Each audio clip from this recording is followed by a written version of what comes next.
I have been thinking a lot about Andrew Tate. I know probably most of the people who follow me are Tate fans or agree with his message, although I'm not sure how many of you think he's guilty or how many of you think he's innocent.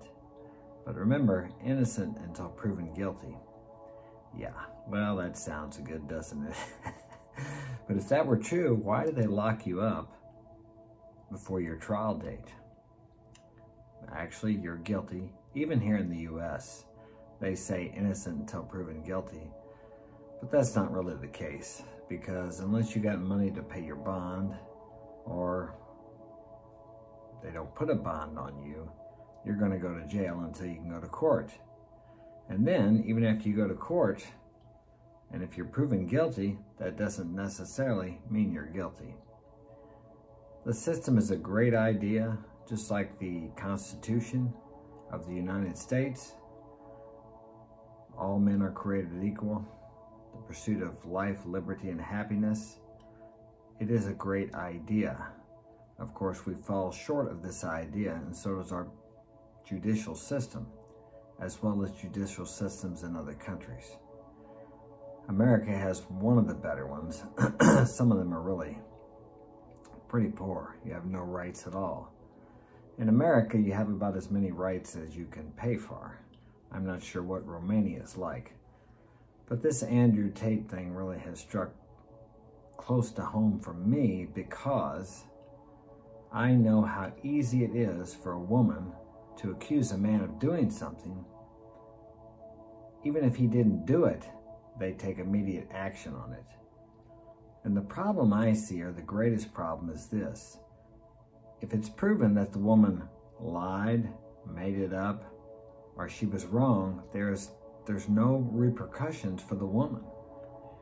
So regardless of whatever her motive was for saying it, if you didn't do it, she still has no repercussions. Many times women do it because they're angry, they feel rejected, they feel used, they feel hurt, they feel. Now there's the word you want to think about. They feel that way. And many times with a woman, the way they feel is their reality. So in reality, they're not really getting up there thinking they're lying. No more than the alcoholic who says, I'm not going to drink today because he got drunk last night, he made a fool of himself, he feels terrible. He tells the woman, his wife, or his kids, or whoever, maybe his boss, that he's not going to drink today or use drugs today. And when he says that, he means it, because he feels like he never wants to drink again. But before you know it, noon gets there, or later on in the afternoon, or maybe the next day, he's drinking again. Was he lying? No, he wasn't lying, because he felt like he really wanted to stop. But his feelings changed. The alcoholic and addict is very much controlled by their feelings. And this is the same way it relates to women. Women are very much controlled by their feelings, not by logic, not by rational thought. Now, I'm not saying that to degrade women. They have skills, talents, and abilities that men don't have. They're very good at nurturing children. They're very good at nurturing relationships, and many other things that men can't do. They're very intuitive. Women have an intuition that far surpasses most men's. They can feel if something's not right, and they can help a man be guided in the right direction. Certain business deals, family decisions, decisions about the country, if he happens to be a politician or a leader. So women are very good at that. Men are not so good at that, because we think more rational and logically. In these situations like Tate's in, these girls that worked for him, he's spoken about it before. Like some people are saying, well, he snitched himself out by talking about it. The reason he talked about it is because, it's my opinion, I believe he didn't do anything wrong. These girls willingly cooperated with him to make money. They made money, he made money. He admitted that he made more, but they made more working with him than they would have without him. And this thing about keeping them against their will, let me tell you something about that. In Latin America, there are many, many brothels. I know this from personal experience. they lock the women in there at night. The women cannot leave. How do I know this? Because I had a brothel, okay? I didn't lock the women at night because they have earthquakes down there, and I thought if something happens, I do not want to feel responsible if they get hurt. So I wouldn't do that. And what happens is they run off. Sometimes they go to other places and work for them. All right, so that wasn't my cup of tea. I did run the place for several months, but you got to be pretty hard to be able to do that. But the women are there of their own free will. It's not illegal in Latin America. And the women come there of their own free will. And as far as I was concerned, they could leave whenever they wanted to. So here's Tate. He's got this similar situation. These girls are working for him. And then willingly. And then later on down the road, someone offers them some money to say Tate did this or did that. Or maybe they start feeling guilty about it. Maybe some of their friends talk to them and say, I can't believe you were doing that. And they start thinking and feeling guilty. So then they say that they were forced to do it, or they felt like they had to stay there, or Tate acted like he was going to have something with them. They look back in retrospect with the knowledge they have today and the wisdom they have today, and they feel like they shouldn't have been doing that. So instead of taking accountability, which is one thing women are very famous for, is not wanting to be accountable. Look at the judicial system here. When a man and a woman gets caught for the same crime, the woman rarely, if ever, is punished as severely as the man. Because we all know that women just don't make really good decisions sometimes. Now, that's not to say that all women are not as wise or smart as men. I mean, some men are really less educated and have less wisdom than women. But in general, this is what happens. Because women are emotional beings, which is good. But in certain situations, when you allow them to make decisions which affect a man's life or affect the rest of his life, which we've seen this many times in the media here in the U.S., where a star basketball player, football player, someone gets accused by some woman, some ex-girlfriend or something, of doing something, and immediately he is in trouble. His life gets ruined. Even maybe if he's proved, well, some of them were proved not guilty down the road. No repercussions for the woman. And then the man is like, his career is destroyed. So what do we do about this? And this is something that's been going on since the beginning of time, before Christ. Look at Joseph. If you know the story of Joseph, he became second in command of Egypt, only second to the Pharaoh. Potiphar's wife, accused him of trying to do something with her. But the reality was she wanted to mess around with him, wanted to have something with him, and he rejected her because of his love of God. And he was put in prison. So this isn't anything new. The only thing new today is the fact that a woman, you guys need to know this. If you're dating a woman and you're intimate with her, physically intimate with her, she could go to the courthouse anytime she wants to and claim that you raped her, and they're going to come and pick you up and put you in jail. And somehow you have to prove you didn't do that.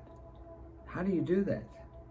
If you were having consensual sex with her, all she has to do is say, last night, the night before, one night, you were drunk and she was drunk and you were afraid she was afraid to say no, or whatever. And if you admit, if you're honest about what you did with her, and you said, yes, I was being with her, but you disagree, and say, no, that never happened. I was with her because she wanted to be with me.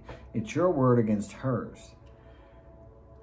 And there's a real good chance they're going to take her word for it.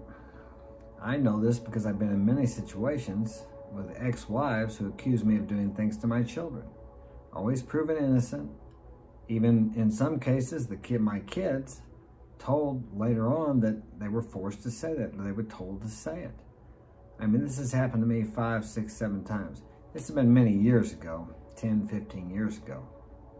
But it happened just that easy. They filed ex partes against me. I had one of them file an ex parte against me for no reason other than the fact that I didn't want to be with her anymore. And as soon as she filed it and got it, she came over to my house. Yeah, that wasn't the first time that happened either. And it's frustrating for a man because, you know, you didn't do anything. And you can't really fight it. My attorney said, well, just go and agree to it. It doesn't mean that you admitted you did anything, but you can't really prove that you didn't do anything.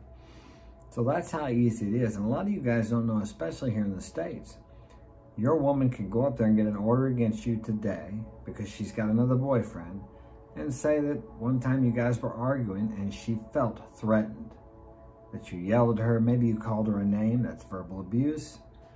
And what couples don't sometimes say things they don't mean when they get in an argument, from both ends, from the man and from the woman. And if you're honest, rigorously honest, and you admit, yeah, we had an argument and I became angry and I said this or I said that, there you are. Yeah, that's the way it is. So here we got Tate.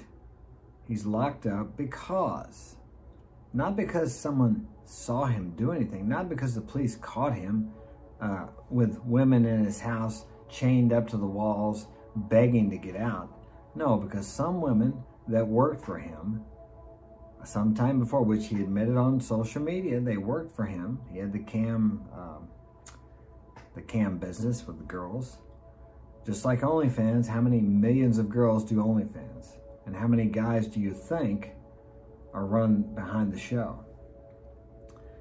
So they arrested him because these girls came back later because they felt like, or maybe someone paid them, who knows what their motivations are. But they also know that there's going to be no repercussions to them. So whatever gain they're trying to get, maybe they want to be famous. Maybe they want some notoriety. Maybe Andrew stopped the cam business and they're not working now and they feel put out. It's kind of like being fired from a job. These are all things to take into consideration. And also take into consideration the fact that he's standing up against the system, the powers that be. I know a lot of you people, none of my listeners out there, just hate Tate. I see what they put on the social media, news media, a confirmed misogynist. I've never heard him say he was a misogynist. Self-confirmed, that's what they said. It's amazing what they put on the news. Other things that I know are not true to make him look bad. Regardless, let's say he did what they said he did. Let's say he didn't do it. It doesn't make a difference as far as the message is concerned. What is his message? His message is this: for young men to quit being simps, to do something with their lives. Or what they say, he says depression doesn't exist. He says he's felt depressed, he just doesn't believe in depression. I don't believe in it either. I mean, and I'll say I've suffered from something because I believed it. I believed that it was a thing. I believe that people feel depressed, but I don't believe it's an entity of itself. It's not like a disease. It may be a disease, a dis-ease of the mind, but anytime we have a dis-ease, that's two words, dis-ease, not at ease. That is a message that your body, your spirit, your emotions are sending you that some actions need to be taken. You need to do something different. If we never got uncomfortable, if we never felt down, we would have no desire to be anything more, to create more, or to accomplish more. And I know as a man, and other men too that I know, unless we're out there doing something with our lives, we don't feel fulfilled. We feel down. We feel depressed. So does that mean depression is a thing? It's an attitude, it's an emotion, it's an emotional condition, which I think can be solved. And I've, like I said, I've dealt with it in my life. But whenever I get up and take action towards my goals, it frees me from that. And sometimes it's drudgery.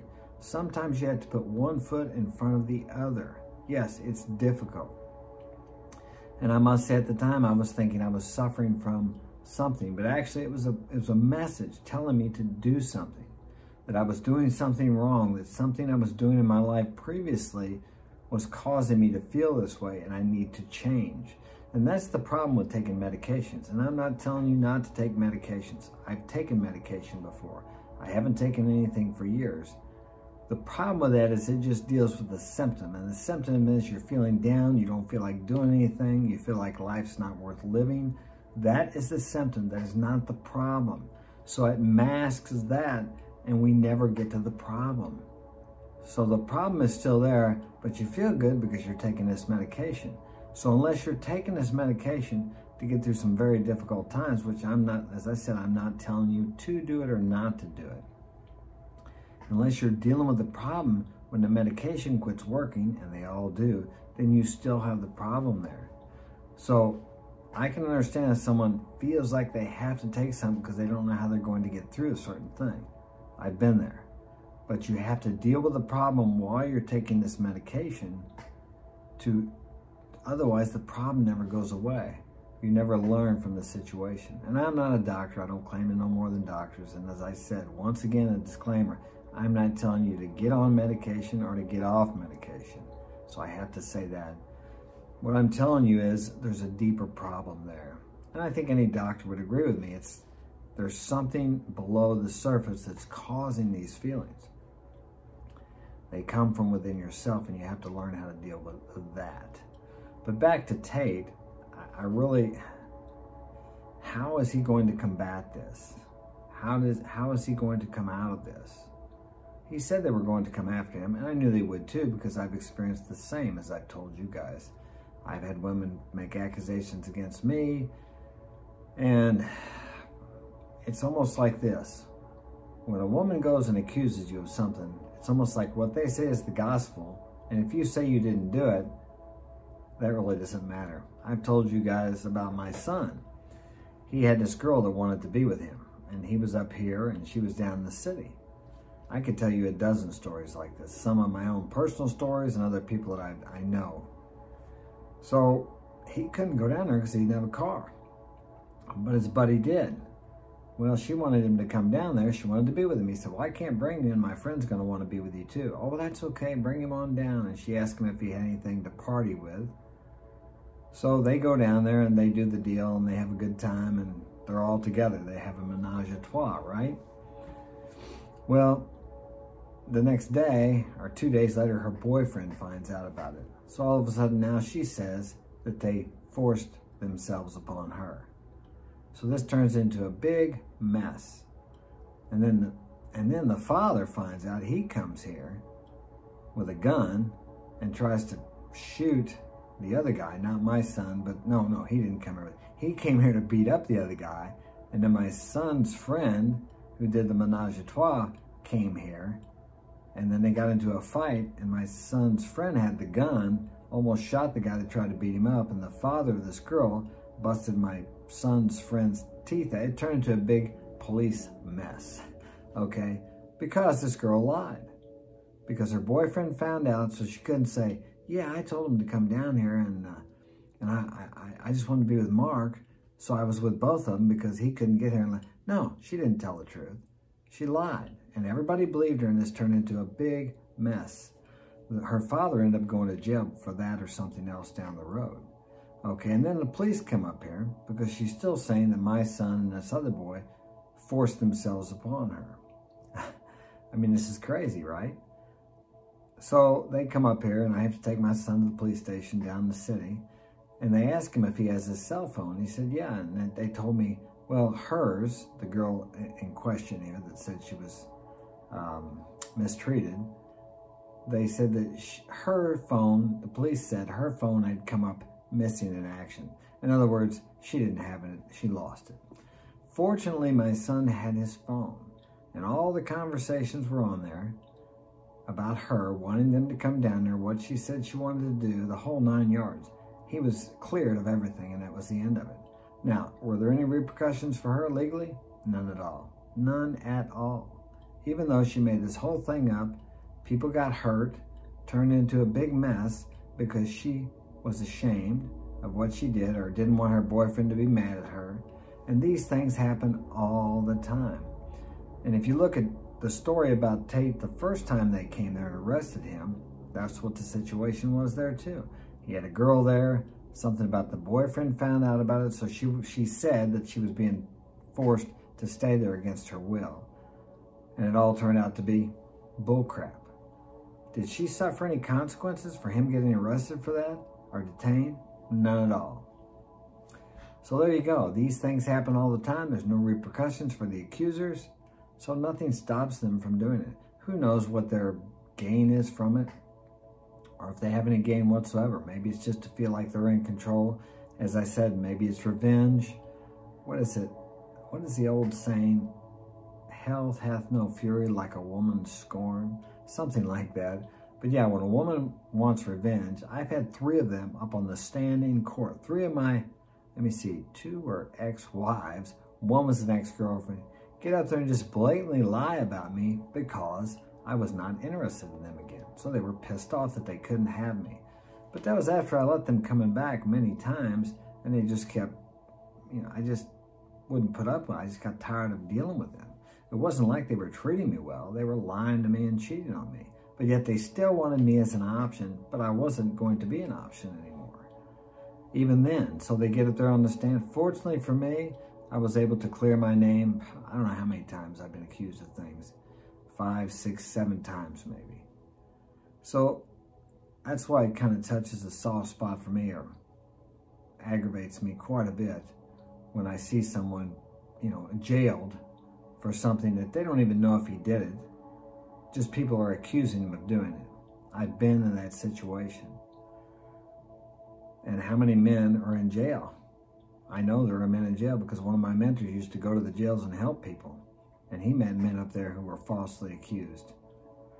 So think about that before you go condemning someone when just because women are accusing him of doing something. Are there bad, terrible things done to women by men? Yes, I know there are. But there are just as many terrible things done to men by women. Well, let's talk about this.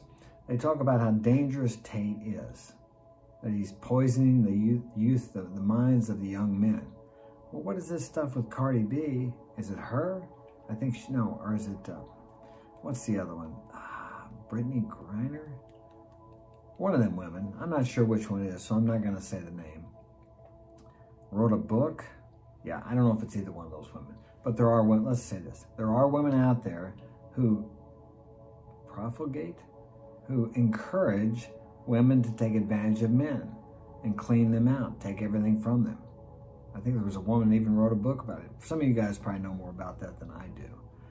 But that's okay, because the women are doing it. I don't quite understand that either. The equivalent of a woman fleecing a man is similar to a man going out and physically taking advantage of a woman or forcing her to do something. Men kill themselves over those things. And that's happened countless times throughout the centuries. They think the woman's in love with him, but really she just wants his assets, and she manipulates him into believing that she loves him, and then once she gets a hold on him, she cleans him out. And they can get on there and brag about that on social media, but because Tate gets on there and tells young men to be men, to work out, to make something of themselves, to free themselves from the government matrix, which is what it really is, then all of a sudden he's a bad guy. I'm not sure what you guys think about that, but leave a comment in the comment section. And as I said, if you're a young man, you need to realize how dangerous it could be, how dangerous it can be going out with the wrong woman. So be very careful about who you decide to mate with and who you decide to trust. All right? Well, that's all I have time for today. Thanks for joining me. Take care. Have a wonderful day.